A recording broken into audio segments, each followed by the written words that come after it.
एक बने हम नेक बने, मुफ्त मूवी की कहानियाँ आज बने हैं जो भी हम तो इनकी मेहरबानियाँ,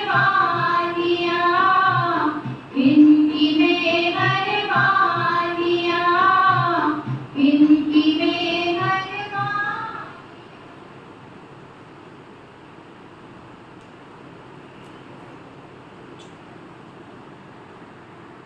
शांति।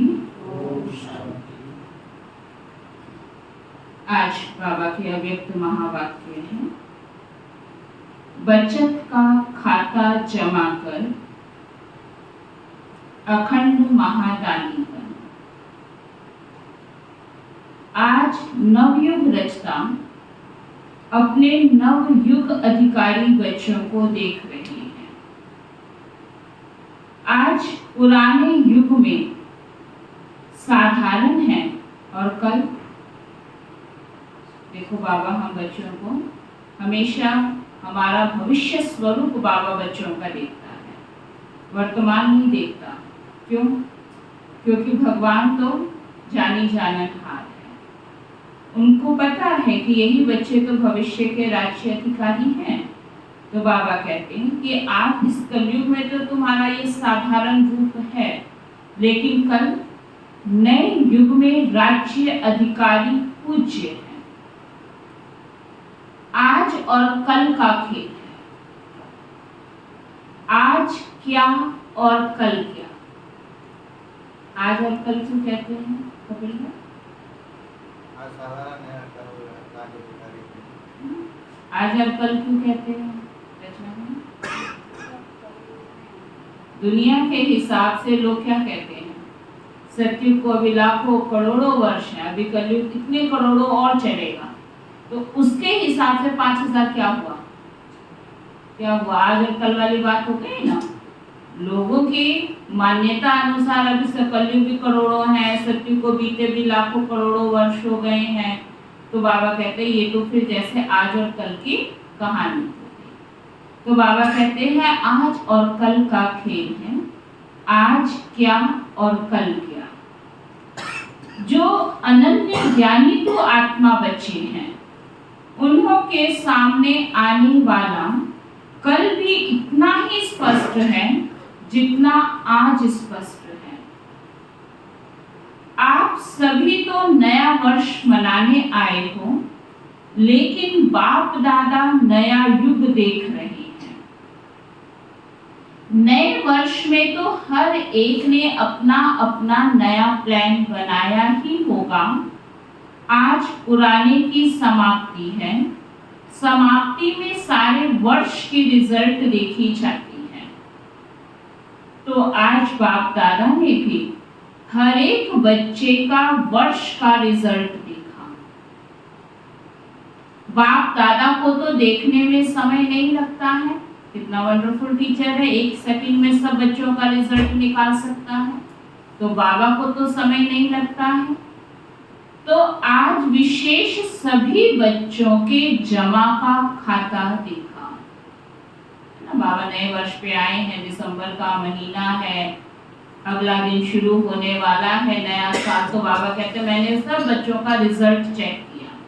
तो बाबा ने आप सबके रिजल्ट में क्या चेक किया होगा कि जमा कितना किया है, खर्च कितना किया, ये नहीं बाबा ने देखा। ऐसे हम सब भी क्या करते हैं, ये चेक करते हैं ना कि इस वर्ष में हमने क्या बचत किया, जमा कितना किया। पुरुषार्थ तो सभी बच्चों ने किया, याद में भी रहे, सेवा भी की, संबंध संपर्क में भी, लौकिक या अलौकिक परिवार में निभाया। लेकिन इन तीनों बातों में जमा का खाता कितना हुआ, जमा कितना किया। पिछले साल भी वही घर परिवार, वही कारोबार, वही लौकिक अलौकिक परिवार, कार्य व्यवहार सब कुछ था। इस साल भी वही था, लेकिन पिछले और इस समय में जमा कितना किया वो बाबा कहते हैं चेक करो कितना किया।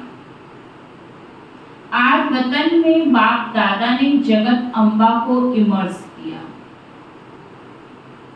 तो बाबा का रथ थोड़ा ठीक नहीं है, तो बाबा कह रहे हैं आज बाजा थोड़ा खराब है। कौन सा बाजा? ये शरीर, लेकिन बजाना तो पड़ेगा ना। तो बाप दादा और मम्मा ने मिलकर सभी के बचत का खाता देखा। बचत करके जमा कितना हुआ, तो क्या देखा? नंबरवार तो सभी है ही, लेकिन जितना जमा का खाता होना चाहिए उतना खाते में जमा कम था। जमा बहुत कर सकते थे बच्चे, लेकिन उतना जमा नहीं किया है, चाहे साधारणता में, चाहे व्यर्थ में, चाहे अलबेलेपन में, चाहे आलस्य में। खाता को खाली करने वाले बहुत सारे रास्ते हैं। तो बाबा और मम्मा क्या कह रहे हैं बच्चों को कि करना चाहिए था जितना, उतना किया नहीं है। तो जगत अम्बा माँ ने प्रश्न पूछा, याद की सब्जेक्ट में कई बच्चों का लक्ष्य भी अच्छा है, पुरुषार्थ भी अच्छा है, फिर जमा का खाता जितना होना चाहिए उतना कम क्यों? तो बाबा से पूछा मम्मा ने, उतना कम क्यों?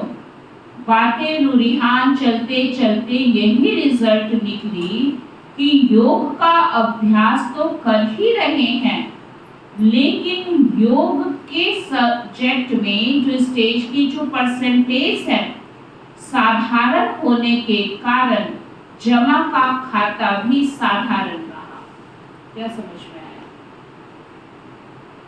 क्या कहना चाह रहे हैं बाबा? हमारे रिजल्ट बता रहे हैं ना बाबा।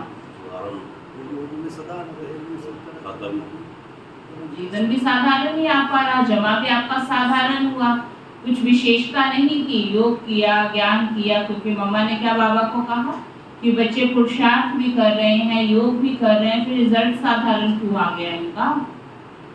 क्योंकि योग भी हमने साधारण किया, तो रिजल्ट कैसा आएगा? तो खाता भी साधारण ही रहा।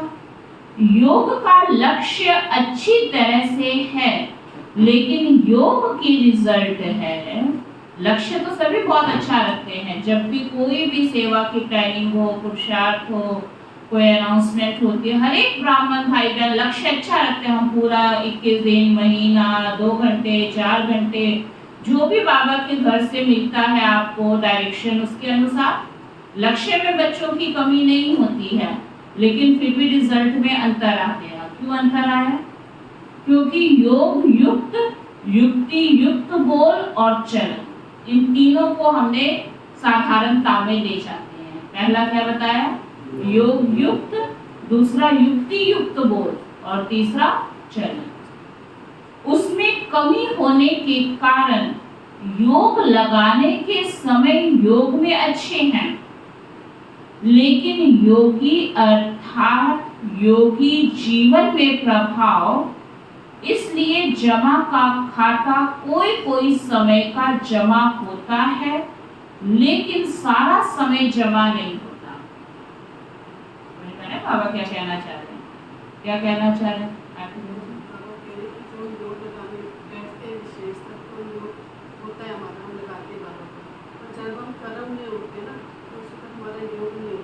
जीवन हमारा योग युक्त नहीं, योग लगाते तभी योग। और हमारा ज्यादा अकाउंट कब जमा होगा? अच्छा, रीजन बता रहे ना बाबा, क्या क्या कमियां थी जो तुमने इतना सब पुरुषार्थ किया पूरा साल और फिर भी रिजल्ट कम आया। क्या कमी थी? कि समय पे जब टाइम मिला तब तो योग पढ़ लिया, अच्छी स्थिति में किया, लेकिन सारा दिन क्या रहा? 24 घंटा वो साधारणता में चला गया। तो इसलिए रिजल्ट जितना बचत होनी चाहिए, जो जमा होना चाहिए, वो बहुत कम था। चलते चलते याद की परसेंटेज साधारण हो जाती है। शुरुआत बहुत अच्छी करेंगे, पहले शुरू में तो क्या करेंगे, पूरा दिन भी अटेंशन रखते हैं, लेकिन धीरे धीरे दिन खत्म हो जाता है, केवल टाइमिंग याद आता है, फिर टाइमिंग में भी अलबेलापन आ जाता है। तो उसमें बहुत कम खाता जमा बनता है। जब साधारणता में जाते हैं ना, तो जमा जो होता है बहुत कम हो जाता है। दूसरा, सेवा की रूढ़िहान चली। अभी बाबा ने जो चेकिंग हमारी की थी वो किसकी की? योग की। और योग का फिर बाबा ने क्या रिजल्ट बताया, सारे दिन की दिनचर्या का प्रभाव। अगर सारे दिन की दिनचर्या मजबूत है तो आपका बचत का अकाउंट अपने आप उसमें चला जाएगा, जमा होता चला जाएगा। अब बाबा सेवा की बात कर रहे हैं। दूसरा, सेवा की रूढ़िहांचली। सेवा तो बहुत करते हैं, दिन रात बिजी भी रहते हैं, प्लान भी बहुत अच्छे अच्छे बनाते हैं और सेवा में वृद्धि भी बहुत अच्छी हो रही है। फिर भी मेजॉरिटी का जमा का खाता कम क्यों? अब सेवा के रूप से बाबा चेक करें, इतनी विधियां बनाते हो, मेले, प्रदर्शनी, कोई रिश्तेदार आ जाए, कोई प्रदर्शनी की किताबें, बहुत विधि प्रमाण बच्चे सेवा कर रहे हैं जिसको जितनी समझ है, लेकिन फिर भी जमा का खाता कम क्यों? तो रूढ़िहान में यह निकला कि सेवा तो सब कर रहे हैं, अपने को बिजी रखने का पुरुषार्थ भी अच्छा कर रहे हैं, फिर कारण क्या है? क्या कारण होगा सुनिए,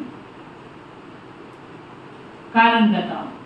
तो यही कारण निकला, सेवा का बल भी मिलता है, फल भी मिलता है। बल है स्वयं के दिल की संतुष्टता ना। बल क्या था? हमने सेवा की, मेरा मन संतुष्ट हुआ, तो दिल की संतुष्टता। और फल क्या है? सर्व की संतुष्टता ना। आपने सेवा की, उससे अनेक आत्माओं को संतुष्टि मिली, तो ये उसका फल था। तो बाबा कहते हैं, अगर सेवा की, मेहनत और समय लगाया तो दिल की संतुष्टता और सर्व की संतुष्टता, चाहे साथी चाहे जिन्हों की सेवा की दिल में संतुष्टता अनुभव करें, बहुत अच्छा कह के चले जाएं नहीं, लेकिन दिल में संतुष्टता की लहर अनुभव हो। कुछ मिला, बहुत अच्छा सुना, वह अलग बात है। कुछ मिला कुछ पाया, जिसको बाप दादा ने पहले भी सुनाया। एक है दिमाग तक तीर लगाना और दूसरा दिल तक। तो ये हमने जो लोगों से उनके व्यू आए कि बहुत अच्छा प्रोग्राम था, बहुत अच्छा भाषण था, बहुत अच्छे विचार थे, जाके हमें बहुत अच्छा लगा। तो ये अच्छा का जो सर्टिफिकेट मिला, ये क्या था? ये दिमाग तक उनके तीर ठीक लग गया है। लेकिन तीर कहाँ लगना चाहिए था? दिमाग के बाद दिल तक। तो बाबा कह रहे हैं, तो बाबा कहते हैं कि एक है दिमाग तक तीर लगाना और दूसरा है दिल पर तीर लगाना। अगर सेवा की और स्वयं की संतुष्टता, अपने को खुश करने की संतुष्टता नहीं, बहुत अच्छा हुआ नहीं, दिल माने स्व की भी और सर्व की भी। केवल बहुत अच्छा से ही हम खुश हो जाते हैं, नहीं, लेकिन हमारा दिल और उनका दिल दोनों ही बाबा को स्वीकार कर ले, दिल में एक्यूरेट तीर लग जाए कि अच्छा है तो अच्छा बनने की लाइन में वो आ जाए, तो बाबा कहते हैं वो सर्व भी स्वीकार करे और स्व भी। तो दूसरी बात है सेवा की और उसकी रिजल्ट अपनी मेहनत या मैंने किया यह स्वीकार किया, अर्थात सेवा का फल खा लिया। दोनों का रिजल्ट, पहले बाबा ने किसका रिजल्ट बताया था? योग का। अब किसका रिजल्ट पता चला? सेवा का। तो सेवा में बाबा ने क्या बताया? सेवा अच्छी करते हो, प्लानिंग भी अच्छी है, दिल से करते हो, उसके बाद दिमाग तक तीर भी लग जाता है, सर्टिफिकेट भी मिल गया, बहुत अच्छा का, लेकिन जमा तो नहीं हुआ, सब कुछ अच्छा था। तो कारण क्या बता रहे हैं बाबा? कि मैंने किया ये कह के फल खा लिया, तो फिर खाता क्या हो गया? खाता फिर खाली हो गया। फिर हमने कहा इस साल तो हमने जितनी सेवा की है ना, इतना तो हमने कभी भी नहीं किया था, लेकिन शब्द क्या कह दिया? मैंने किया। तो जब रिजल्ट निकला तो फिर खाता खाली का खाली का। तो जमा नहीं हुआ, तो हमने जो ये शब्द कह दिया ना कि सेवा का जो फल था ये मैंने किया, यह स्वीकार किया हमने कि मैंने किया। कई बार हम साधारणता में कह देते हैं ना, क्या मैंने अब तक कुछ किया ही नहीं है सेवा, मैंने कुछ अपना भाग्य बनाया ही नहीं है। अरे अभी तक तुम्हें याद है कि तुमने पिछले साल क्या किया है, इस साल क्या किया, प्रेजेंट में देखो ना कि आप अखबार और याद अभी तक रख रहे हो, पता नहीं उसको तो कब का कब खा लिया। बैंक में 1 लाख रुपया आपने जमा कराया और उसके बाद जरूरत पड़ी तो 1 लाख निकाल भी लिया और बैंक वाले को कहो जाके क्या हमने कभी तुम्हारे बैंक में जमा ही नहीं किया है, तो आपको क्या कहेंगे, समझदार, जमा कराया था तो एहसान किया था क्या, उसके बाद खा कितना लिया, उसका ब्याज भी खा के घर बैठे हो, चाहे थोड़ा मिला हो ज्यादा मिला हो, लेकिन जमा का ब्याज भी खा गए और खाली के फिर खाली। तो संगम पर ये याद मत रखो कि 12 साल में, 15 साल में, 18 साल में हमने कुछ सेवा ही नहीं की है, हमने कुछ भी ज्ञान नहीं किया, हमने कुछ भी योग नहीं किया। क्या पता किया होगा लेकिन उसमें बचत तो कुछ नहीं हुआ, जितना जोड़ा उतना खा भी तो लिया, चलो मान लिया आपने बहुत सेवा की, प्रदर्शनी भी किया होगा, तन भी लगाया होगा, लाखों रुपया भी लगा दिया, धन भी लगाया, लेकिन विक्रम कितना किया, बाबा के बनने के बाद पाप कितने किए हैं, बाबा की श्रीमत का उल्लंघन कितना किया है, बाबा की मर्यादाओं को तोड़ा कितना है। अगर वो सब आप निकाले तो फिर चेक करो जमा ज्यादा किया था कि खर्च ज्यादा किया है। क्या कहेंगे? माना कि आप सेवा करते हैं, माना कि आप योग भी करते हैं, माना कि आप मुरली भी सुनते हैं, चारों सब्जेक्ट का ध्यान रखते हैं, अटेंशन रखते हैं, लेकिन उसके बाद वो भी तो परसेंटेज निकालो ना कि उस जमा के खाते में से खर्चते कितना हो, खर्चा ज्यादा है या बचत ज्यादा है। सारे दिन में जाने अनजाने में, चाहे जानबूझकर श्रीमत का उल्लंघन, बाबा की मर्यादाओं को तोड़ना, है ना, तो इन सब के आधार पे फिर जब रिजल्ट निकला पूरे साल तो क्या निकला, तो जमा नहीं हुआ। बाप दादा ने कराया, बाप दादा के तरफ अटेंशन दिलाया, अपने को अपनी आत्मा की तरफ नहीं, यह बहन बहुत अच्छी है, यह भाई बहुत अच्छा है, नहीं, बाप दादा इन्हों का बहुत अच्छा यह अनुभव कराना, यह है जमा का खाता बढ़ाना। समझ में आया रिजल्ट क्या बाबा बता रहे हैं। आपने कोई सेवा की और अगर आपको केवल ये सुनने को मिला कि आपने बहुत अच्छी सेवा की, तो आप समझ जाना कि आप फेल होकर आए हो और आपका चेहरा इतना खुश होता है जैसे वर्ल्ड का सर्टिफिकेट आपको प्राप्त हो गया हो, कोई गोल्ड मेडल आप जीत के आए हो। और होना क्या चाहिए, मिलना क्या चाहिए था, क्या कह रहे हैं बाबा, कुछ जा रही है अंदर बात। होना क्या चाहिए था कि इन्हों का बाप दादा कितना अच्छा है, आप अच्छे हो नहीं, बोलना क्या चाहिए था उसको। अगर आप एक्यूरेट होते, आपकी धारणाएं एक्यूरेट होती, आपकी सेवा का रिजल्ट ठीक होता या विधि पूर्वक होता, तो लोगों के मुख से क्या निकलना चाहिए था कि इनका भगवान कितना अच्छा है, इनका बाप दादा कितना अच्छा है। अभी तो तुम्हें चलता फिरता कोई देख के कहते हैं ना तुम बहुत अच्छे हो, तुम डेली वहां जाते हो, हाँ तुम्हारी ये बात बहुत अच्छी है, बस लगता है कि हमें तो शिव बाबा ने सर्टिफिकेट दे दिया सर्वगुण संपन्न 16 कला संपूर्ण का, क्योंकि शुक्र है किसी ने तो अच्छा कहा। तो ये है कच्चा फल खाना। तो सुनो बाबा क्या कह रहे हैं, फिर से सुनो, यह बहन बहुत अच्छी, यह भाई बहुत अच्छा, नहीं, बाप दादा इन्हों का बहुत अच्छा, यह अनुभव कराना, यह है जमा का खाता बढ़ाना। इसलिए देखा गया टोटल रिजल्ट में मेहनत ज्यादा, समय एनर्जी ज्यादा और थोड़ा थोड़ा शो ज्यादा, इसलिए जमा का खाता कम हो गया। क्यों नहीं जमा हुआ? जमा के खाते की चाबी बहुत सहज है, वह डायमंड चाबी है। गोल्डन चाबी लगाते हो, लेकिन जमा की डायमंड चाबी है कौन सी? निमित्त भाव और निर्माण भाव।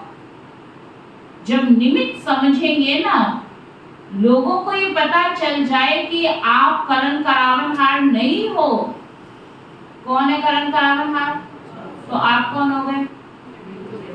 और लोग तो होली सोली आपको ही समझ लेते हैं, तो ये भी क्या हो गया?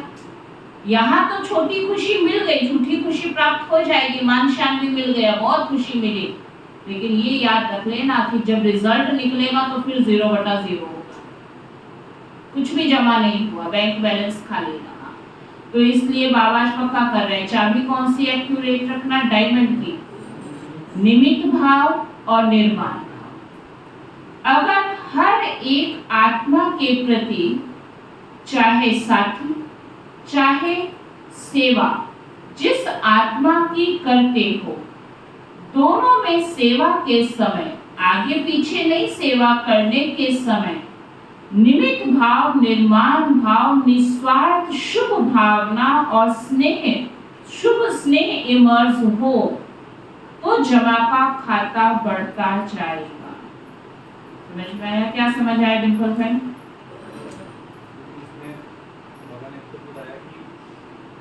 आप पीछे लटक रहे, आगे आके बैठ जाओ ना, कुर्सी खाली है।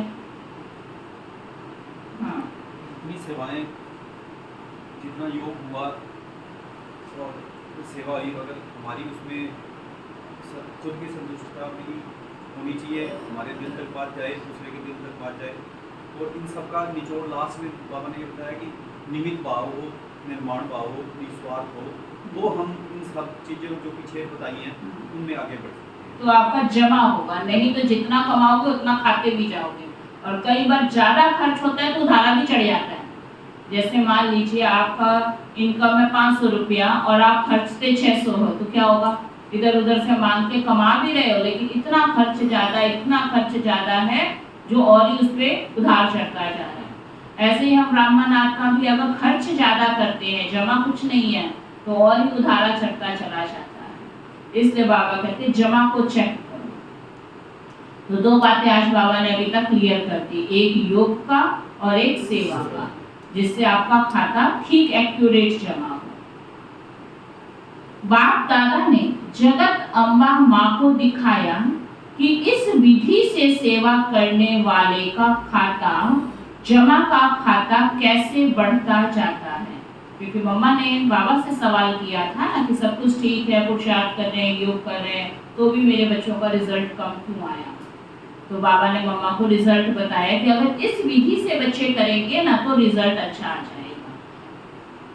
बस सेकंड में अनेक घंटों का जमा खाता जमा हो जाता है, सेकंड में घंटों का जमा हो जाएगा।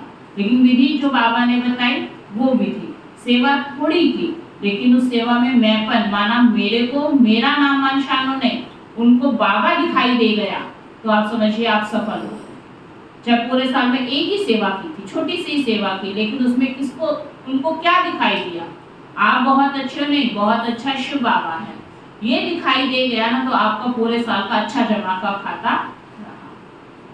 इसी तरह योग किया, लेकिन योग में पूरा समय योग युक्त स्थिति रही, संबंधों में, व्यवहार में, कर्म में, फिर बोल में योग की युक्त रहे, तो आप समझिए योग का खाता आपका एक्यूरेट। जैसे टिक टिक टिक टिक जोर से जल्दी जल्दी करो, ऐसे मशीन चलती है। तो जगत अम्बा बड़ी खुश हो रही थी कि जमा का खाता जमा करना तो बहुत सहज है। तो दोनों की, माना बाप दादा और जगत अम्बा की राय हुई कि अब नया वर्ष शुरू हो रहा है, तो जमा का खाता चेक करो। सारे दिन में गलती नहीं की, लेकिन समय, संकल्प, सेवा, संबंध, संपर्क में स्नेह, संतुष्टता द्वारा जमा कितना किया। ये नहीं चेक करो मैंने कोई गलती तो नहीं की, गलती नहीं की तो क्या हुआ, ठीक है कोई आपका माइनस नहीं हुआ, लेकिन जमा भी तो कुछ नहीं हुआ ना। तो ये सब अभी हम जो मोटी मोटी चेकिंग करते हैं ना, आज मैंने व्यर्थ तो नहीं सोचा, आज मैं उदास तो नहीं रही, आज अमृत वेला मिस तो नहीं हुआ, आज ये नहीं हुआ, आज ये नहीं हुआ। अभी ये तो पहली क्लास की, फर्स्ट क्लास की हमारी चेकिंग थी, लेकिन क्या अभी तक भी हम यही सब छोटी छोटी चीजें चेक करेंगे? मुरली मिस तो नहीं हुई, अमृत वेला मिस तो नहीं हुआ, आज ये तो नहीं हुआ। नहीं, तो चेकिंग क्या करनी है कि गलती तो नहीं की नहीं, लेकिन समय, संकल्प, सेवा, संबंध, संपर्क में स्नेह, संतुष्टता द्वारा जमा कितना किया। कई बच्चे सिर्फ यह चेक कर लेते हैं आज बुरा कुछ नहीं हुआ, बस समझते हमारा क्वेश्चन बिल्कुल ठीक चल रहा है कि हमने आज बुरा किसी का कुछ नहीं किया। तो बुरा नहीं किया तो अच्छी बात है, पाप नहीं बना, लेकिन पुण्य कितना कमाया? क्या उसके लिए दोबारा संगम आएगा या दोबारा बाबा ब्राह्मण जीवन हमें देगा?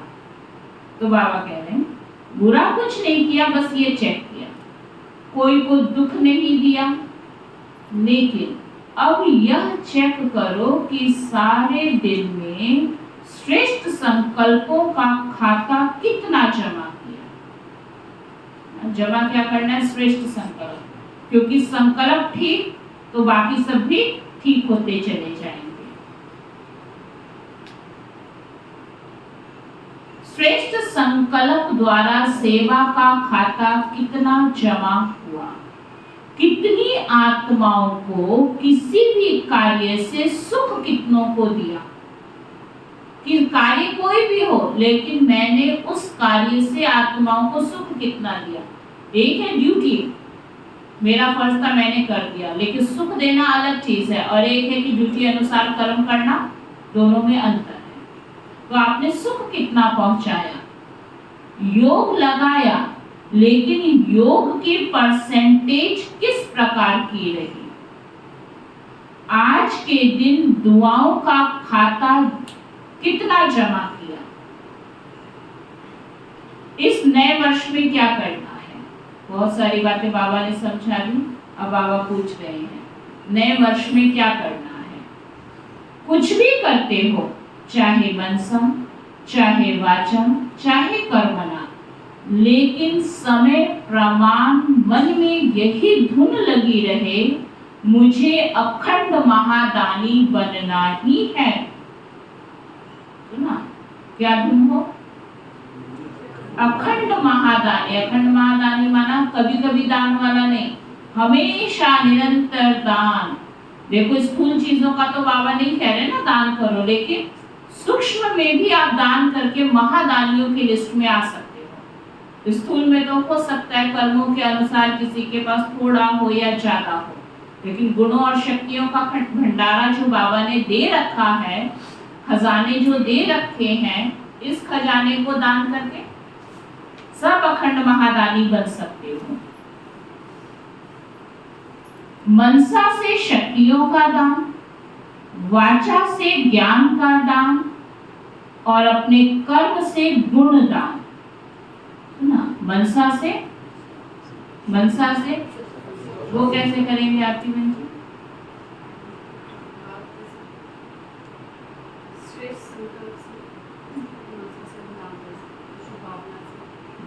ठीक है, और दूसरा क्या कहा बाबा ने?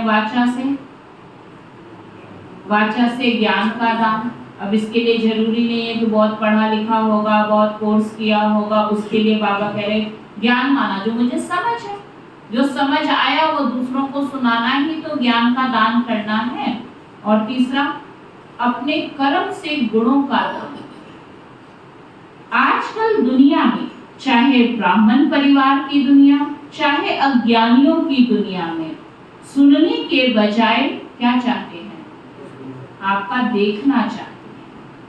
आप सुनाओ नहीं उनको, प्रैक्टिकल जीवन आपका देखना चाहते हैं। अगर आप किसी को ज्ञान सुनाओ, ऐसा है वहां जाके ये मिलता है, वहां जाके ऐसे होता है, नहीं, आप कुछ भी मत सुनाओ। वो क्या चाहते हैं? आपका प्रैक्टिकल जीवन। क्या सुन रहे हैं माता? क्या चाहते हैं आज दुनिया वाले?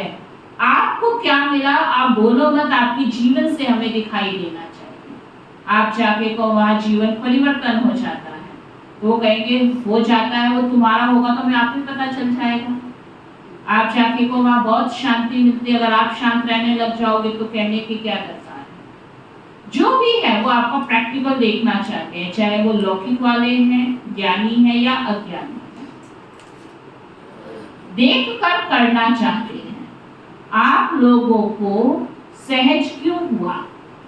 ब्रह्मा बाप को कर्म में गुण दान मूर्त देखा। माना यज्ञ के इतिहास में इतना ज्ञान तो स्पष्टीकरण था नहीं, यज्ञ की शुरुआत थी, लेकिन उस समय के यज्ञ रतन जो थे, आदि रतन जो थे, उनको पुरुषार्थ इजी क्यों लगा? क्योंकि उन्होंने जो बाबा को, जो मम्मा को देखा, बस उसको फॉलो करते चले गए। तो इतना ज्ञान ना होने के बाद भी थोड़े समय में वो फर्स्ट नंबर पहुंच गए। और आज हमारे पास परम धाम भी स्पष्ट करके दिखा दिया साइंस ने, सारा ज्ञान स्पष्ट करके दिखा दिया, लेकिन उसके बाद भी पुरुषार्थ में हमें मेहनत लगती है। तो उस समय क्या था? प्रैक्टिकल जीवन था, एक ओम की ध्वनि लगती थी, ना कोई गीत था, ना कोई कमेंट्री था, और एक ओम की ध्वनि में 4-4, 6-6, 8-8 घंटे भी भाई बहन योग में चढ़े रहते थे, उनको कोई सुध-बुध नहीं होती थी। और आज अच्छे से अच्छे गीत बजाने या कमेंट्री या जो टेस्ट आपको अच्छा लगता है, वो साधन अपनाने के बाद भी 8 मिनट योग नहीं होता है। तो ये क्या?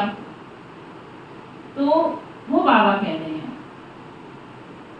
आप लोगों को सहज क्यों हुआ? ब्रह्मा बाप को कर्म में गुण दान मूर्त देखा।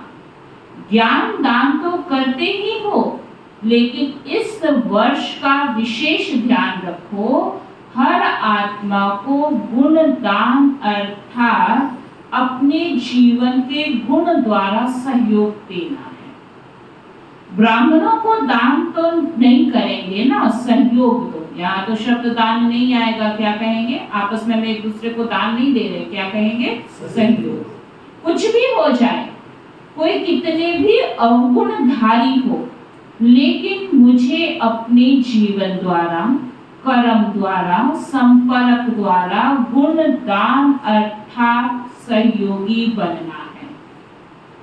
इसमें दूसरों को नहीं देखना, यह नहीं करता तो मैं ऐसे करूं, यह भी तो ऐसा ही है। ब्रह्मा बाप ने केवल शिव बाप को देखा।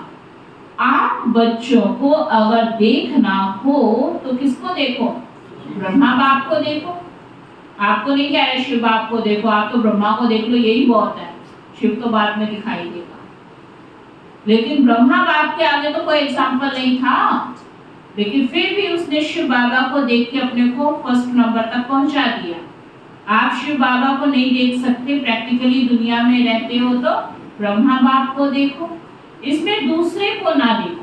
यह लक्ष्य रखो जैसे ब्रह्मा बाप का स्लोगन था, जो ओटेसो अर्जुन, अर्थात जो स्वयं को निमित्त बनाएगा वह नंबर 1 अर्जुन हो जाएगा। सुना, स्वयं को जो निमित्त बनाए, नंबर वार में आएंगे, नंबर 1 में नहीं बनेंगे। और जब हाथ उठवाते हैं तो सब नंबर वार में हाथ उठाते हो या नंबर 1 में उठाते हो? तो क्या लक्ष्य रखेंगे? अखंड गुणदानी अटल, कोई कितना भी हिलावे हिलना। हर एक दो को कहते हैं सभी ऐसे हैं, तुम ऐसे क्यों अपने को मारता है? तुम भी मिल जाओ। कमजोर बनाने वाले साथी बहुत मिलेंगे, आपको शक्तिशाली बनाने वाले साथी नहीं मिलेंगे, कमजोर वाले मिल जाएंगे, बहुत मिलते हैं। लेकिन बाप दादा को चाहिए हिम्मत उमंग बढ़ाने वाले साथी। तो समझा क्या करना है? खुद भी शक्तिशाली बनो, दूसरों को भी शक्तिशाली बनाओ, कमजोर बनने और बनाने वाले मत बनो। सेवा करो, लेकिन जमा का खाता बढ़ाते हुए करो, खूब सेवा करो। लेकिन ये नहीं इधर आज जमा किया, शाम को खा ली, फिर 3-4 दिन कमाई कर ली, 5वें दिन फिर खा ली। तो ये क्या है? फिर लास्ट में रिजल्ट खाली का खाली रह जाएगा। इसलिए बाबा कह रहे हैं जमा का खाता बढ़ाते हुए खूब सेवा करो, पहले स्वयं की फिर सर्व की सेवा। और भी एक बात बाप दादा ने नोट की, सुनाए, और भी बाबा ने एक बात नोट की है, सुनाए। आज चंद्रमा और सूर्य का मिलन था ना, तो जगत अम्बा माँ बोली एडवांस पार्टी कब तक इंतजार करे, क्योंकि ब्रह्मा बाबा तो इंतजार में बैठा है, लेकिन बाकी सब एडवांस पार्टी तो एडवांस काम कर ही रही है। तो पूछा कि और कब तक इंतजार करें, क्योंकि जब आप एडवांस स्टेज पर आओ तब एडवांस पार्टी का कार्य पूरा हो। तो जगत अम्बा माँ ने आज बाप दादा को धीरे से बड़े तरीके से एक बात सुनाई। वो कौन सी बात सुनाई?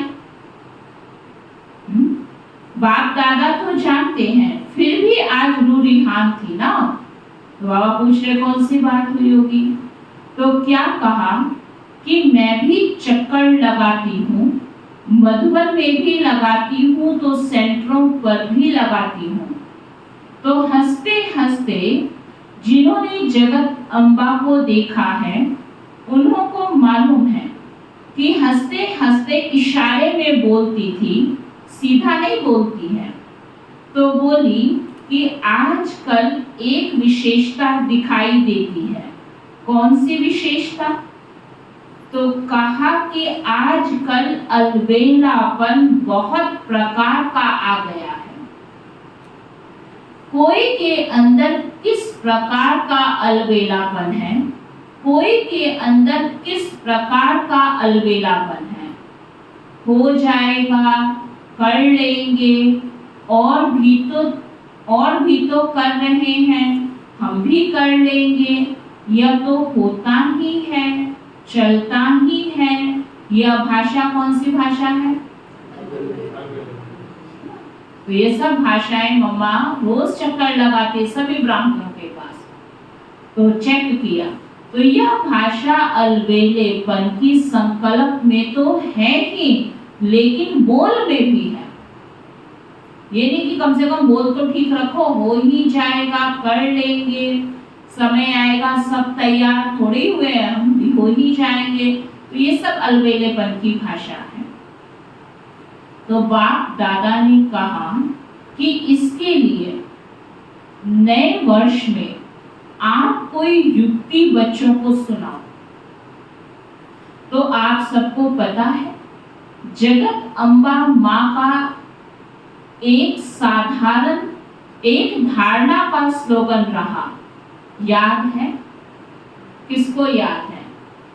मम्मा का एक स्लोगन था, शाबाश, ताली बजाओ, पढ़कर आए थे, सुन के आए थे। हुक्मे हुकुम चलाए रहा। जो जगत अम्बा बोली, अगर यह धारणा सब कर ले कि बाप दादा हमें चला रहे हैं, उसके हुक्म से हर कदम चल रहा है, या उसके हुक्म पर हम बच्चे चल रहे हैं, तो क्या होगा? अगर यह स्मृति रहे तो हमारे को चलाने वाला कौन है? डायरेक्ट बाप। अब आप सोचिए कि अगर इसका मतलब क्या हो गया, भगवान ही चला रहा है क्या? भगवान ऐसे चलाएगा जैसे हम चल रहे हैं? अगर भगवान हम सबको चलाए तो कैसा चलाएगा वो? अपने आप से पूछो। भक्ति की तरह, भक्तों की तरह हम भी बोल देते हैं बाबा ही चला रहा है। अपनी शक्ल अकल और अपने व्यवहार और अपने कर्म को देखकर हम पूछें, क्या ये शब्द शोभा देता है कि भगवान हमको चला रहा है? जो शब्द के लिए आप बोलते हो, टांगे चलने लिए बाबा ही चला रहा है, ऐसे चलाएगा बाबा? अगर चलाए तो दुनिया में हम भक्ति में सुनते थे कि भगवान अंधों को भी आंखें दे देता है, लंगड़ों को टांगे दे देता है, उसको कहते हैं भगवान चलाइए। तो लटक मटक के साल महीने में आ गए और फिर कहेंगे भगवान ही चला रहा है। ऐसे चलाता है भगवान? अगर आपको भी कहा जाए ना किसी को चलाना है तो आप कैसे चलाओगे? तो आप सोचो भगवान हमें कैसे चलाए। तो ये अगर बुद्धि में आ जाए ना कि भगवान हमको चला रहा है, ये बात क्यों मम्मा पक्का करा रही है? क्यों पक्का करा रही है? कि कोई भी जो कमी कमजोरी के कारण आप ये कहते हो ना मैं ये कर नहीं सकता, आप नहीं कर सकते, पक्की बात है, क्योंकि भगवान सब कुछ कर सकता है। आपकी ताकत, आपकी हिम्मत, आपकी शक्ति समाप्त हो सकती है, लेकिन भगवान की हिम्मत, भगवान की ताकत, भगवान की शक्ति, तो आपको कौन चला रहा है? कई बार बोल देते अब हिम्मत नहीं रही, इसका मतलब आपकी हिम्मत तो वैसे भी शुक्र है यहाँ तक तो चली, उससे पहले ही खत्म हो जानी थी। भगवान की हिम्मत कहते अब मुझसे नहीं होता, तुझसे तो पहले भी नहीं होता था, लेकिन भगवान से तो अब अपने आप से पूछो। तो ये जो अलबेलेपन के शब्द है ना, ये अलबेलापन आपका रिजल्ट मम्मा ने बताया। तो क्या आपको काम करा रही है? तो स्मृति रहे कि हमारे को चलाने वाला डायरेक्ट बाप है। तो कहाँ नजर जाएगी? चलने वाले की या चलाने वाले के तरफ नजर जाएगी, दूसरे तरफ नहीं। तो यह करावन हार निमित्त बनाए करा रहे हैं, चला रहे हैं, जिम्मेवार करावन हार है। फिर सेवा में जो माथा भारी हो जाता है ना, वह सदा हल्का रहेगा ना? जब ज्यादा सेवा कर लेते हैं तो फिर क्या कहते हैं, अब हम थक गए, बस अभी और नहीं। तो बाबा कहते हैं क्यों? क्योंकि आप अपनी शक्ति से करते, बाबा को तो साथ लिया ही नहीं। तो बाबा कहते फिर सदा हल्का रहेगा जैसे रूहे गुलाब। समझा क्या करना है? अखंड महादानी। अच्छा, नए वर्ष मनाने के लिए सभी भाग भाग कर पहुंच गए हैं। अच्छा है, हाउस फुल हो गया है। अच्छा, पानी तो मिला ना? मिला पानी? बाबा पूछ रहे हैं। फिर भी पानी की मेहनत करने वालों को मुबारक है। इतने हजारों को पानी पहुंचाना कोई 2-4 बाल्टी तो नहीं है ना। आप सोचो एक व्यक्ति कितना अपने पे पानी यूज करता है, तो 2-4 बाल्टी की बात तो नहीं है। चलो कल से तो चला चली का मेला होगा, क्योंकि बाप दादा मिलन के बाद तो सब वापसी रिटर्न में हो जाते हैं, घर आते हैं, वापस जाते हैं, सब आराम से रहे। थोड़ा सा तूफान ने पेपर लिया, क्योंकि ये 2000 की बाबा की मुंडी है ना, तो जब बाबा आए उस समय जरूर आंधी तूफान आया होगा। तो बाबा कहते हैं थोड़ा सा पेपर लिया, थोड़ी हवा लगी, सब ठीक रहे, पांडव ठीक रहे, अच्छा है। कुंभ के मेले से तो अच्छा है ना। कुंभ के मेले में कोई उम्मीद लेके जाता था कि कमरा भी मिल जाए, साथ में बेड भी मिल जाए और साथ में खाने पीने और रहने की अच्छी व्यवस्था मिले, नहीं। तो बाबा कहते उससे तो अच्छा है ना। अच्छा, 3 पैर पृथ्वी तो मिली ना, खटिया नहीं मिली लेकिन 3 पैर पृथ्वी तो मिली ना। तो नए वर्ष में चारों ओर के बच्चे भी, विदेश में भी, देश में भी नए वर्ष की सेरेमनी बुद्धि द्वारा देख रहे हैं, कानों द्वारा सुन रहे हैं, मधुबन में भी देख रहे हैं। मधुबन वालों ने भी यज्ञ रक्षक बन सेवा का पाठ बजाया है, बहुत अच्छा है ना। कितनी कुर्बानी मधुबन की है। कुछ भी कमी आ जाए, कुछ भी समस्या आ जाए, कभी हम ब्राह्मणों को फील होने देते हैं? हाँ, लाइट चली जाए, कहाँ से लाइट का अरेंजमेंट करना वो उनकी जिम्मेवारी है, हमें है कोई चिंता?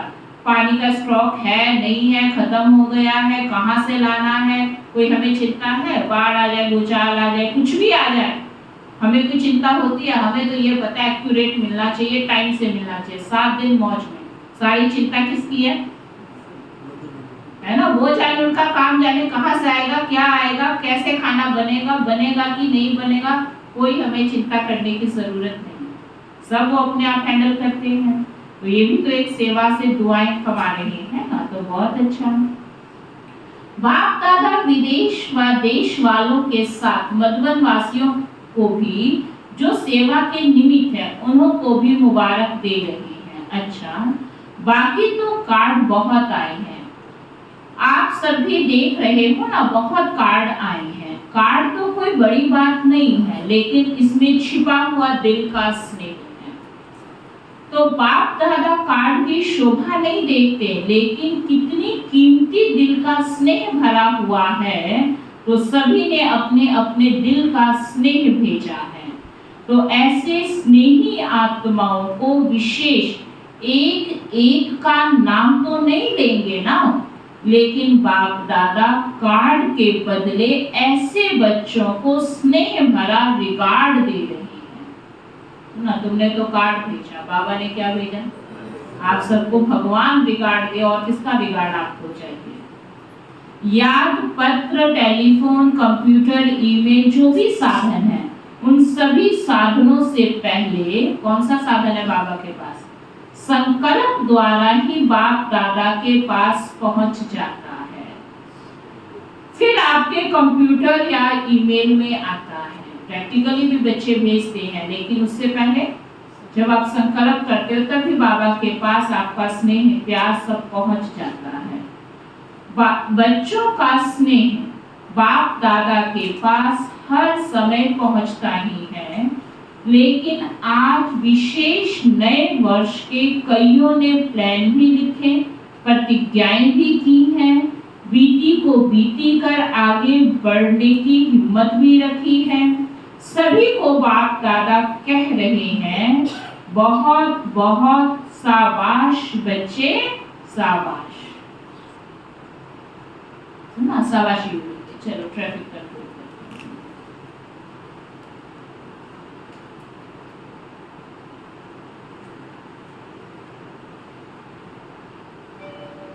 बस एक गीत बजाएंगे ट्रैफिक कंट्रोल का, फिर मुड़ेंगे।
तो बाबा कह रहे हैं आप सभी खुश हो रहे हैं ना, तो वह भी खुश हो रहे हैं।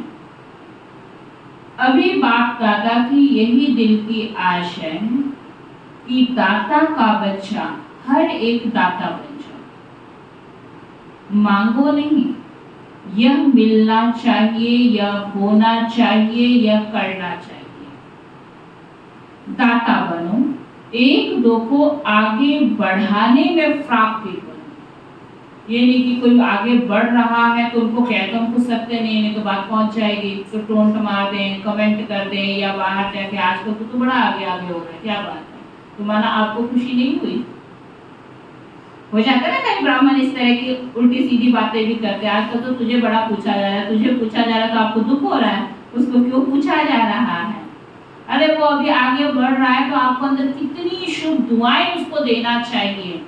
माना आपको खुशी नहीं हो रही है तभी तो आप कह रहे हैं आजकल तो तू बड़ा 2-2 टाइम क्लास कर रहा है, क्या बात है, तो आपको तकलीफ हुई आप 3 टाइम कर लो।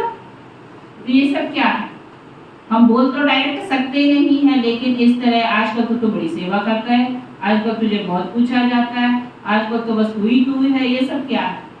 तो ये छोटी छोटी बातें आपके जमा के खाते को माइनस में ले जाती है। तो इसलिए दाता का बच्चा बन फिर क्या करो, देते जाओ। मांगो नहीं यह होना चाहिए, यह करना चाहिए, नहीं, दाता बनो, एक दो को आगे बढ़ाने में फ्राप्ति करो, खुशी मिले, अंदर की खुशी, वर्णन नहीं करो। बाप दादा को छोटे कहते हैं कि हमको बड़ों का प्यार चाहिए, और बाप छोटों को कहते हैं कि बड़ों का रिगार्ड रखो तो प्यार मिल जाएगा। कई बार कहते हैं ना हमें बड़ों का प्यार चाहिए, आप बड़ों का रिगार्ड रखना शुरू कर दो, प्यार ऑटोमेटिक मिलने लग जाएगा। रिगार्ड देना ही रिगार्ड लेना है, रिगार्ड ऐसे नहीं मिलता है, देना ही लेना है। जब आपके जड़ चित्र देते हैं, देवता का अर्थ ही है देने वाला, देवी का अर्थ ही है देने वाली, तो आप चैतन्य देवी देवताएं दाता बनो, दो। अगर सभी देने वाले दाता बन जाएंगे तो लेने वाले तो खत्म हो जाएंगे ना, फिर चारों ओर संतुष्टता की रूहानी गुलाब की खुशबू फैल जाएगी। सुना तो नए वर्ष में ना पुरानी भाषा बोलना, जो पुरानी भाषा कई बोलते हैं जो अच्छी नहीं लगती है, तो पुराने बोल, पुरानी चाल, पुरानी कोई भी आदत से मजबूर नहीं बनना। हर बात में अपने से पूछना कि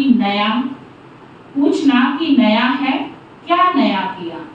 बस सिर्फ 21वीं सदी मनाना है या 21 जन्म का वर्षा संपूर्ण 21वीं सदी में पाना ही है, पाना है ना। अच्छा, चारों ओर के नव युग अधिकारी श्रेष्ठ आत्माओं को, सर्व बच्चों को जो सदा हर कदम में पदम जमा करने वाली आत्माएं हैं, सदा अपने को ब्रह्मा बाप समान सर्व के आगे सैंपल वन सिंपल बनाने वाली आत्माएं, सदा अपने जीवन में गुणों को प्रत्यक्ष कर औरों को गुणवान बनाने वाले, सदा अखंड महादानी, सदा सहयोगी आत्माओं को बाप दादा का याद प्यार और नमस्ते। हम सब रूहानी बच्चों की रूहानी बाप दादा को दिल व जान सिकवा प्रेम से नमस्ते नमस्ते नमस्ते। इस समय पुराने और नए वर्ष का संगम समय है। संगम समय अर्थात पुराना समाप्त हुआ और नया आरंभ हुआ।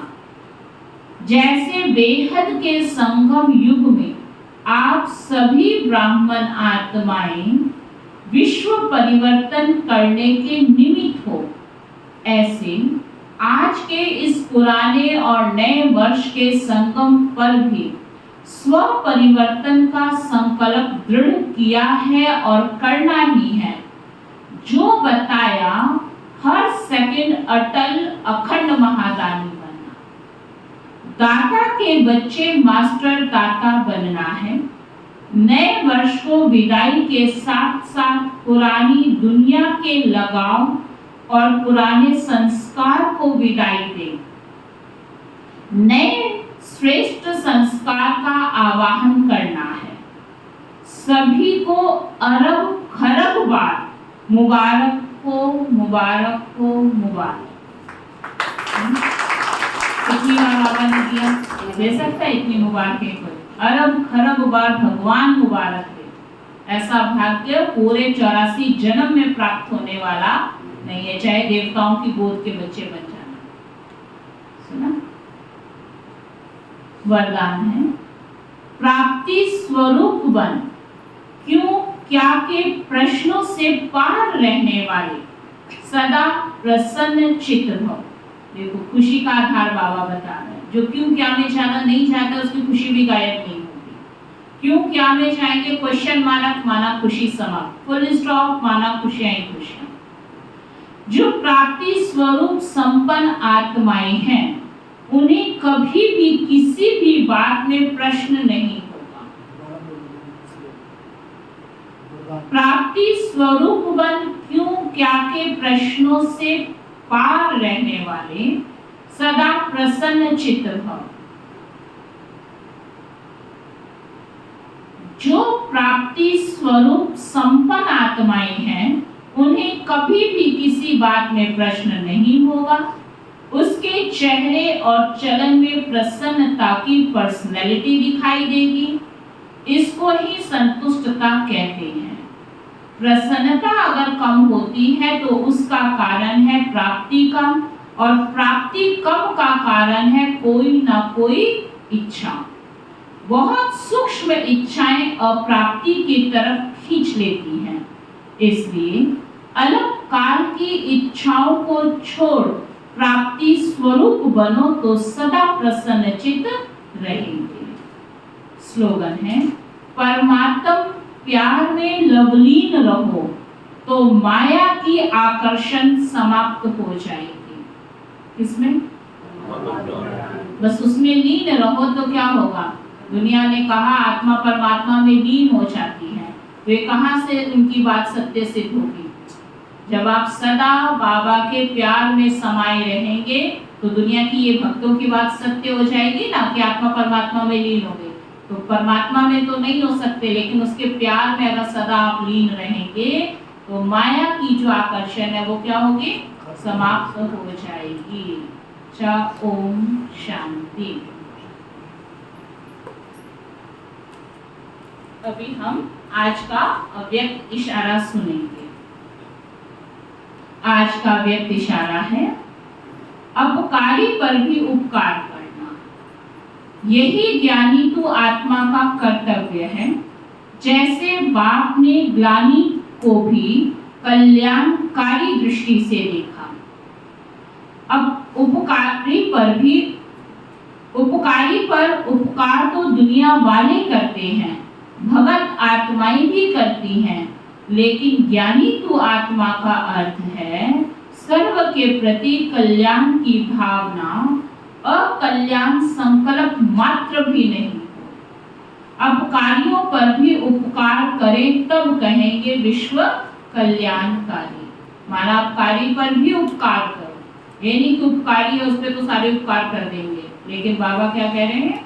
कल्याणकारी की आत्मा की निशानी कि जो ऐसी आत्माएं हैं उन सब पर भी आपकी भावनाएं क्या हो? कल्याण की हो। जो कोई गाली दे, ग्लानि करे, लेकिन आपकी भावना फिर भी उनके लिए कल्याण की हो, तो उसको कहेंगे विश्व कल्याणकारी। तो ये थे बाबा के शांति। बहुत अच्छी तरह से दीदी के जीवन के बारे में आप सबने सुना। और जब हम कोई विशेष पुण्य स्मृति दिवस मनाते हैं तो ये फॉर्मेलिटी नहीं होती है, ये विशेष वो आत्माएं उस स्थान पर अपनी सकाश और अपनी दुआएं और अपना आशीर्वाद देने के लिए उपस्थित होती है। और आजकल के ब्राह्मण आत्माओं को इन सब की वैल्यू घटती जा रही है,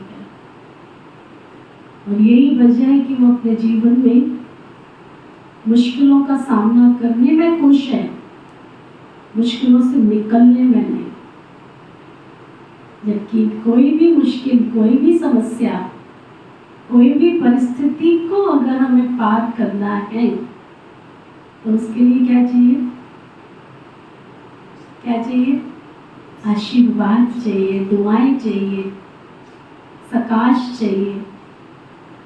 लेकिन हम किस में लग जाते हैं? मेहनत में लग जाते हैं। आदरणीय दीदी जी का जो हम दिन आज मना रहे हैं, और भाग्यशाली है कि आज रविवार का दिन, दीदी का दिन, भोग का दिन, अगर इतने दिनों को भी अगर हम मिस करके घर में बैठ गए तो आप सोचो अपने भाग्य की तकदीर को हमने कितनी बड़ी लकीर लगा ली। छोटी सी कहानी याद आती है ना, पार्वती ने कहा भगवान इन गरीबों का कुछ कल्याण करो ना, तुम्हारी दुनिया में इतने लोग दुखी हैं, इनका कुछ हल निकालो ना। कहते पार्वती क्या करूं मैं इनके लिए, अगर मैं इनको देने भी जाऊंगा ना तो भी इन्होंने ऐसे कर्म नहीं कर रखे हैं ना जो इस उपलब्धि को ये प्राप्त कर लेंगे। सुनिए ना हम सब, रिजल्ट क्या था? पार्वती जी के आग्रह पर शिव जी ने साधारण मनुष्य का रूप धारण किया और चैलेंज किया कि फलानी पहाड़ी पर फलाने दिन भगवान दर्शन देने के लिए आएंगे, और जिसको भी आशीर्वाद लेना है, जिसको अपनी झोली भरनी है, गरीबी से दूर होना है, तो उस पहाड़ी पर पहुंच जाना। लेकिन भगवान की माया क्या सुना है ना? भगवान ने देखा कि देखते हैं आज पार्वती जी किस चीज में जीत प्राप्त करती है। लोग घरों से दौड़ने लगे, कहीं सोने की दुकान देखी, कहीं चांदी की दुकान देखी, कहीं सब्जियों का भंडार देखा, कहीं लोग देखे, कहीं बहुत सारी चीजें फ्री में मिल रही थी, खड़े हो गए। भगवान जी के पास कितने जने मौजूद हैं? पार्वती जी ने कहा देखा देखा, भगवान तो देना चाहता है, परंतु इन्होंने कर्म इतने श्रेष्ठ कर्म नहीं रखे हैं जो उस उपलब्धि को ये प्राप्त कर सके।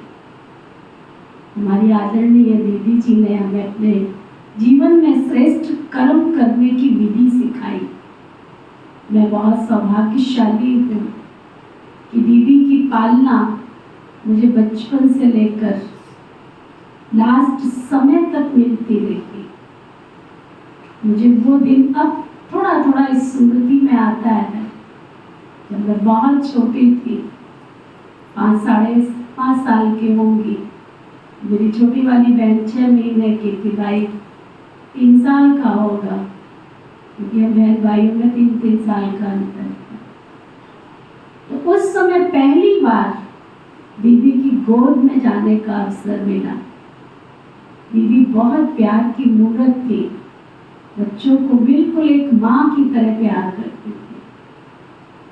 समझ नहीं थी हमको, हम तो छोटे बच्चे थे, बट वो दृश्य आंखों के सामने जरूर आता है जब उनको याद करते हैं। बड़ी प्यार से गोद में बिठाया और बिठा करके प्यार देके काफी समय तक, तो पहले बच्चों को यज्ञ से कपड़े मिलते थे, तो काफी समय तक तो हम वो फ्रॉक जो दीदी ने दी थी वो काफी समय तक तो उसको संभाल के देखते रहे। मम्मी ने भी हमारे संभाल के रखा, उसको बड़े हुए तो देख करके बड़े खुश होते थे कि दीदी के हाथ से ये वस्त्र मिला है।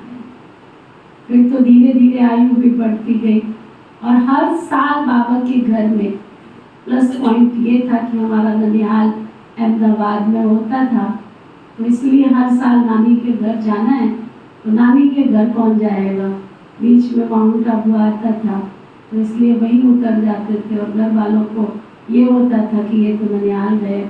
उस समय कोई मोबाइल और फ़ोन तो होते नहीं थे जो कोई तुम्हें पकड़ेगा कि तुम कहाँ गए हो कहाँ नहीं गए। तो इसलिए वहीं पर हमारी पूरे महीने की जो छुट्टियाँ होती थी स्कूल की वो सारी वहीं बीतती थी। तो दीदी का इससे बहुत प्यार मिला। दीदी सबकी सगाई कराती थी। साल के बाद नियम होते थे, जब तक दीदी मधुबन में थी तब तक अनुशासन, इतना अनुशासन था कि क्लास में कोई लेट आ ही नहीं सकता था। दीदी कभी स्ट्रिक्ट रूप से जो जैसा व्यक्ति होता था उस व्यक्ति को संसार। एक बार सूरज भाई सुना रहे थे कि मैं जब क्लास में थोड़ा 2 मिनट लेट हुआ तो दीदी ने बड़े प्यार से कहा, भाऊ आज बहुत सारा काम था क्या?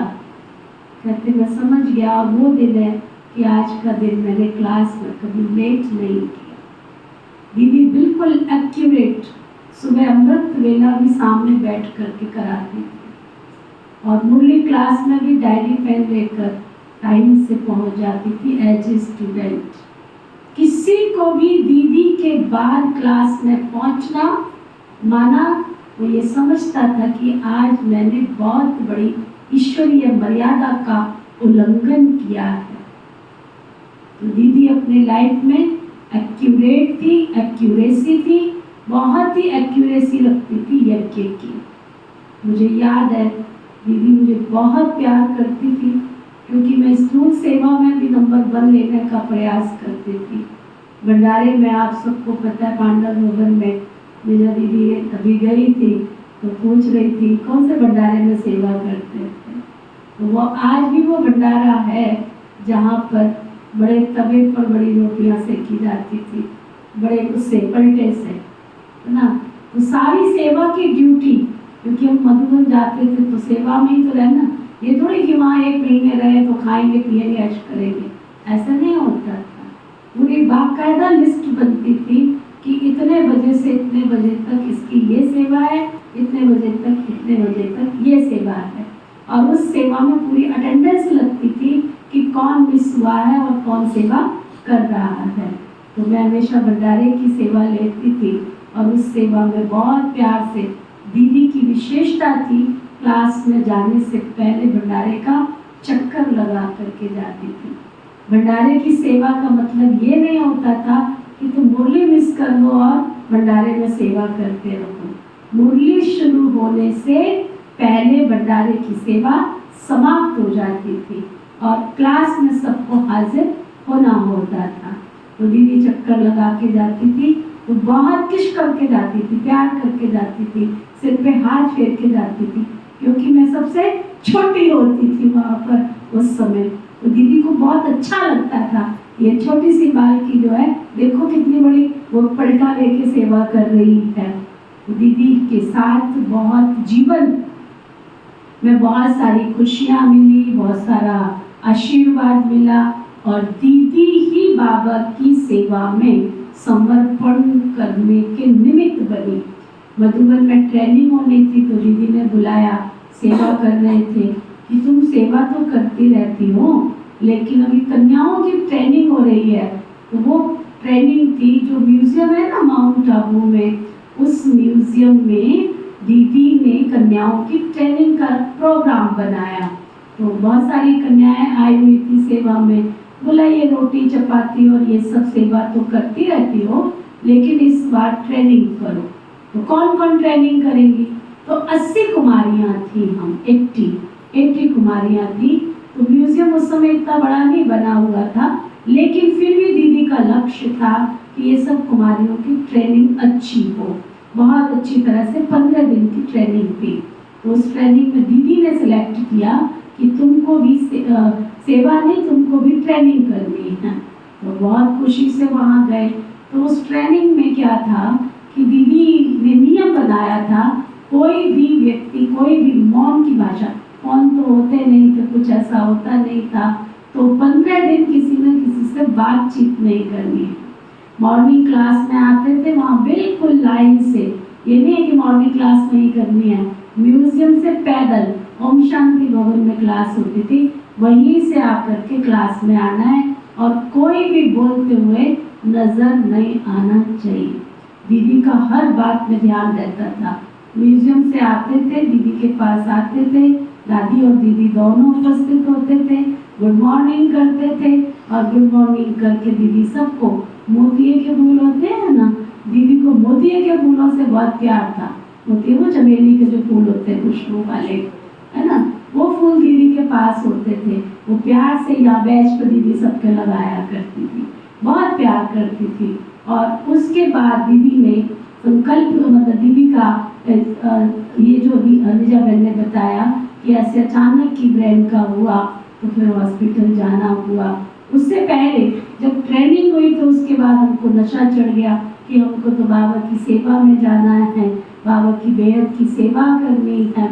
तो हमें ट्रेनिंग के लिए सिलेक्ट किया गया कुमारियों को कि 15 दिन की और ट्रेनिंग होगी।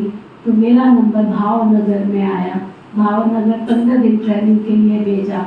लेकिन पीछे हमारी जो टीचर बहन थी, जो बहन जी हमारे जिन्होंने ज्ञान में चलाया, उनको और हमारे परिवार वालों को, हमारे लौकिक पिताजी को पता चल गया तो भड़का दिया पीछे से कि ऐसे ऐसे वो तो अब ब्रह्मा कुमारी बन गए, अब नहीं वो लौट के आने वाली है। तो थोड़ी लंबी कहानी है, टाइम भी लिए जाना है आपको। तो बहुत ही तरीके से ईमेल वगैरह भेजा किया और दीदी ने फिर वहाँ से बुलाया, ट्रेनिंग पूरी हो चुकी थी और बोला ऐसे ऐसे आपको तो वापस जाना है और ऐसे ऐसे आपके घर से आपके फादर का और वहाँ पर बहुत तो हो रहा है तो आपको जाना है। दीदी ने वहाँ भेज दिया और भेजा तो जब मुझे पता चला कि इसमें तो सारी जो भी चाल थी वो हमारी बहन जी की थी, क्योंकि बहन जी हमारे अकेले रहते थे और वो मुझे बहुत प्यार करते थे और अकेले रहते थे और वो कहते थे कि तूने कहीं पर भी नहीं जाना है, तूने यहीं रहना है, तू अगर आसमान के तारे भी कहेगी ना वो भी मैं तोड़ के ला के दे दूँगी, लेकिन तूने यहाँ से कहीं नहीं जाना है। लेकिन मेरे अंदर तो वो ट्रेनिंग की थी, दीदी का प्यार था, दादी का प्यार था, तो मैंने कहा नहीं, मैंने तो बेहद की सेवा में जाना है। और मैं सेंटर से घर नहीं गई, जैसे ही मैं मधुबन से गई सीधा सेंटर पर गई और सेंटर पर जब मुझे ये सारी बात पता चली तो मैं घर नहीं गई। दूसरे दिन ही मैंने कहा मुझे तो मधुबन भेजो। फिर मैं मधुबन गई और वहाँ गई तो दीदी को पता चला कि ये तो फिर से वापस आ गई है। तो दीदी ने प्यार से समझाया, नहीं ऐसे जिद नहीं करते हैं, अभी आप और पढ़ाई पढ़ो, ज़्यादा नहीं, सिर्फ 2 साल पढ़ाई पढ़ो। 10th की क्लास किया था उस समय मैंने, तब 12th दीदी ने ज़बरदस्ती करवाया और 12th के बाद जब दीदी का तो अचानक ऐसा पेपर आया तो उस समय भी मैं मधुबन में उस समय सेवा में समर्पण हो चुकी थी। और दीदी 15 अगस्त का दिन है, मुझे याद है, जब मैं बाबा की सेवा में आई थी, वो भी एक लंबा इतिहास है।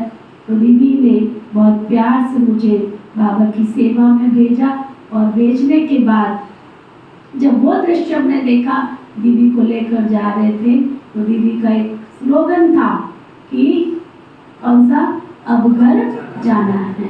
तो दीदी को ऑपरेशन के लिए लेकर जा रहे थे और बहुत दीदी प्यार से दृष्टि देकर के गई। तो लास्ट मोमेंट तक दीदी का वो प्यार, दीदी का वो दुलार, दीदी से वो शक्ति, वो वरदान प्राप्त करने का इस आत्मा को सौभाग्य प्राप्त हुआ। दीदी का एक और याद आया मुझे कि मैं जब आश्रम पर आई तो आश्रम पर मैं तो अचानक ही आई थी, सलवार कुर्ते पहनती थी, लेकिन मुझे साड़ी पहनने का शौक बहुत था। क्या शौक था कि बाबा से जब मैं मिलूंगी तो मैंने साड़ी पहननी है। तो एक साड़ी ब्लाउज का सेट मैं लेकर के ज़रूर अपने पास रखती थी। तो बाबा से जब मिलती थी तो साड़ी ब्लाउज में ही मुझे मिलना है। एक फ़ोटो आपको मिलेगा, कहीं तो पड़ा है वो फ़ोटो, बिल्कुल छोटा सा, और उसमें मैं बाबा से मिल रही हूँ। तो दीदी ने मुझे कपड़े ऐसे वैसे मैं पहन नहीं सकती थी। तो जब मधुबन में समर्पण हुआ तो नेचुरल है, मेरे फादर आए, वो लंबी कहानी है, तो कैसे करके तो वो कपड़े दिए, तो कपड़े बहुत अच्छे थे। तो दीदी से गले में, पहले दादियों से गले मिलते थे, भाकी पहनना बोलते थे कि भाकी पहन रहे हैं। तो दीदी पता है कैसे ऐसे साड़ी देखती है, क्योंकि उस समय दादियाँ दीदियाँ एक नामी और एकानामी का पाठ भी हमको पक्का कराती थी कि अपने शरीर पर हमने ज़्यादा खर्च नहीं करना है, ज़रूरत जितनी है उतना खर्च करना है। मुझे याद आता है 40 रुपए की एक साड़ी आती थी, 40 रुपए की बॉम्बे की साड़ी आती थी और उसको प्रेस नहीं करनी पड़ती थी, धो झाड़ो और उसको तय करके तकिए के नीचे रख दो, तो बिजली का भी खर्चा नहीं, प्रेस का भी खर्चा नहीं। और वैसे तो वो साड़ियाँ दीदी जो है कन्याओं को अक्सर करके कहती थी ये वाली साड़ियाँ तुमको पहननी है, जो भी टीचर पहने होती थी। मधुबन से भी वो साड़ी फिर दीदी ने मुझे दी और वो साड़ी देखा, ऐसे इशारा करके कहती इतनी महंगी साड़ी। वो महंगी साड़ी वो होती थी रूबिया की साड़ी, आजकल तो वो रूबिया मिलता भी नहीं है, बहुत अच्छी महंगी साड़ी होती थी। तो वो दिन था, दीदी ने बहुत प्यार से चलना भी सिखाया, उठना भी सिखाया, बैठना भी सिखाया। तो 5.5 की उम्र से लेकर के जब तक बाबा के घर में आए 83-84 के बीच का ये पीरियड था जब दीदी ने हम सबसे अंतिम विदा ली। तो ऐसी दीदी को हम बहुत सख्त प्रणाम करते हैं, बहुत बहुत दिल से दीदी को श्रद्धांजलि देते हैं कि श्री कृष्ण की हौवनहार गोपी है ना, श्री कृष्ण की हौवनहार भविष्य की माँ बनने वाली है ना। बाबा कहते थे यहाँ बच्ची तुम मेरा हाथ पकड़ के चलती हो तो श्री कृष्ण का भी सतयुग में तुम हाथ पकड़ करके चलोगी। तो श्री कृष्ण की सच्ची गोपी से विशेष पालना लेने का ये भी एक संगम पर परम सौभाग्य रहा। कई बार मैं सोचती हूँ ना क्या क्या भाग्य मिला। बाबा कहते हैं ना बच्चे अपनी लिस्ट निकालो, तुमको क्या क्या भाग्य मिला है। तो ये भाग्य की लिस्ट निकालेंगे तो दिन दूनी रात चौगुनी नशा और उमंग और कुमारी चढ़ती जाएगी। तो ऐसी दीदी को हम सत नमन करते हैं, प्रणाम करते हैं। और दीदी से अभी हम आएंगे, लाइन में आते हुए दृष्टि लेंगे और वरदान लेंगे और साथ साथ अपनी कमी को, क्योंकि दीदी के पास कोई जाए और अपनी कमी का वर्णन करे और उसकी कमी छूटे ना, ये हो ही नहीं सकता था। दीदी को कहने की जरूरत नहीं पड़ती थी मेरे में ये कमी है ना। दीदी तुरंत बता देती थी कि बच्चे तुम्हें ये पुरुषार्थ करना है। एक बार और याद आया, दीदी के साथ बहुत बार हमें भोजन करने का भी मौका मिला। दीदी और दादी दोनों इकट्ठा बैठ कर के भोजन करते थे।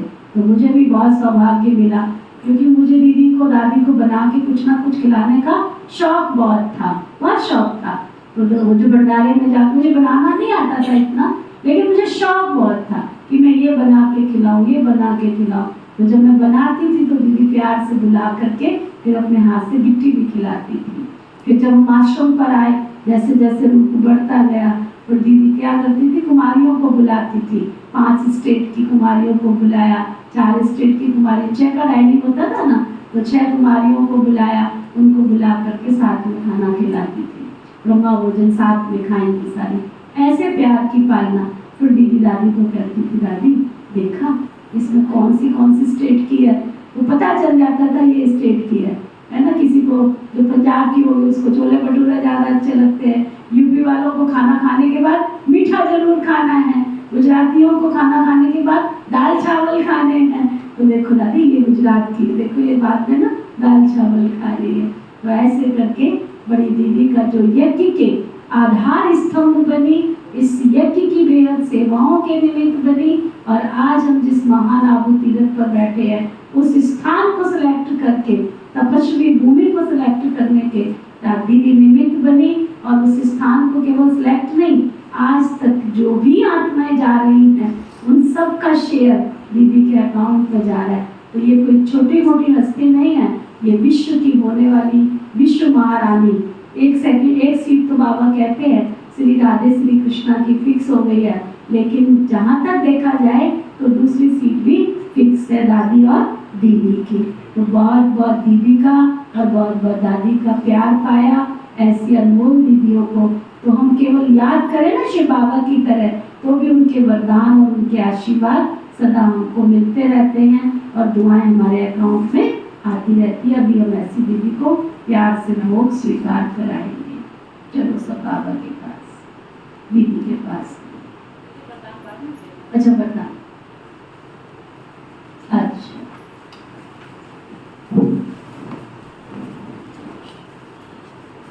ओम शांति। मीठे प्यारे शिव पिता परमात्मा,